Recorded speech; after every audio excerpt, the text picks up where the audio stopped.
आनन फानन में, और मैं पहले पॉइंट से ही शुरू करती हूं, जैसे ये महापाप सामने आया, आनन फानन में एक एसआईटी गठित करी गई, जिसका उद्देश्य, जिसकी सारी कवायद थी, प्यादों को पकड़ो, बड़े लोगों को छोड़ दो, माल ठिकाने लग जाए।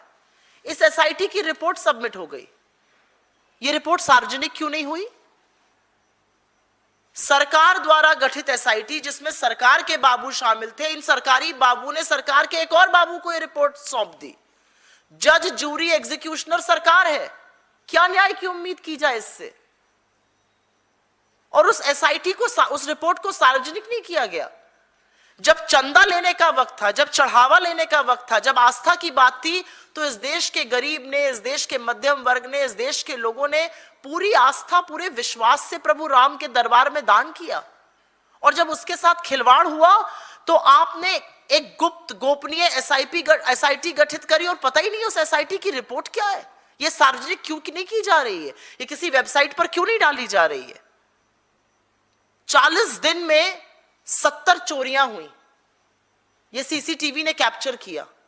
40 दिन में 70 चोरियां।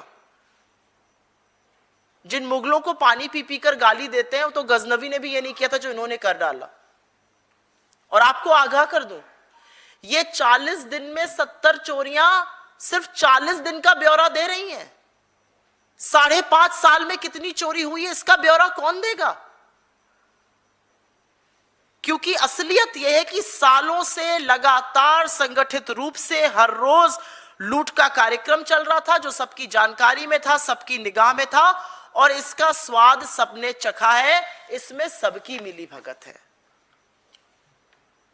मॉनिटरिंग सिस्टम कहां था? सीसीटीवी फुटेज 45 दिन की ही क्यों थी? सिक्योरिटी कहां थी? आपको लगता है कि वो जो छोटे छोटे प्यादे पकड़े गए हैं, उनके बस की बात थी इतने बड़े भव्य मंदिर में इतनी बड़ी चोरी कर लेना? 80 लाख रुपए जब्त होने की खबरें सामने आ रही हैं। 80 लाख रुपए जब्त होने की खबरें अभी की सामने आ रही हैं। आप ये सोचिए 5.5 साल से कितना पैसा लूटा गया होगा।